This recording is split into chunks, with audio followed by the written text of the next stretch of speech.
Hello అండి. ఇవాళ మనం చాలా రుచిగా ఉండే పల్లి పకోడీ ఎలా ప్రిపేర్ చేసుకోవాలో చూద్దామండి. ఇది చాలా టేస్ట్గా ఉంటుంది. పిల్లలకి కూడా చాలా ఇష్టంగా తింటారండి. వాళ్ళ స్నాక్స్ బాక్స్లోకి అయితే ఇంకా చాలా బాగుంటుంది. 200 గ్రామ్స్ పల్లీలు,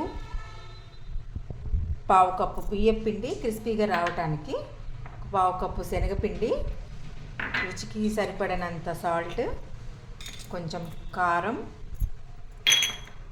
చాట్ మసాలా, గరం మసాలా, కొంచెం నిమ్మరసం. ఈ నిమ్మరసం వేస్తే చేదు రాదండి, కాకపోతే టేస్ట్ బాగుంటుంది.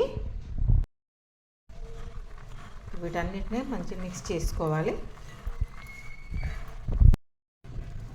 కొద్ది కొద్దిగా వాటర్ వేసుకుంటూ గట్టిగా కలుపుకోవాలి. జారుగా కలుపుకుంటే పకోడీ వేయటం రాదు. ఈ పల్లి పకోడీలో కారం వేయకుండా కొంచెం పచ్చిమిర్చి, జీలకర్ర మిక్సీ బట్టి వేసుకున్నా కూడా చాలా బాగుంటుంది. ఇది నూనె బాగా కాగిన తర్వాత స్టవ్ సిమ్లో పెట్టుకొని అప్పుడు వేసుకోవాలి.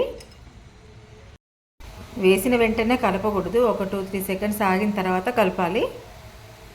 ఈవినింగ్ టైంలో మనకి ఏదో ఒకటి తినాలనిపిస్తుంది కదా, ఆ టైంలో ఇలాంటివి ఈజీగా అయిపోయేవి చేసుకోవచ్చండి. ఇలా లైట్ గోల్డ్ కలర్లోకి వచ్చేంత వరకు వేయించుకొని తీసేసుకోవాలండి. ఇవి తీసిన వెంటనే కొంచెం మెత్తగా ఉంటాయి, కొంచెం చల్లారిన తర్వాత మాత్రం క్రిస్పీగా ఉంటాయి. ఎంతో రుచిగా ఉండే పల్లి పకోడీ రెడీ అయిపోయిందండి.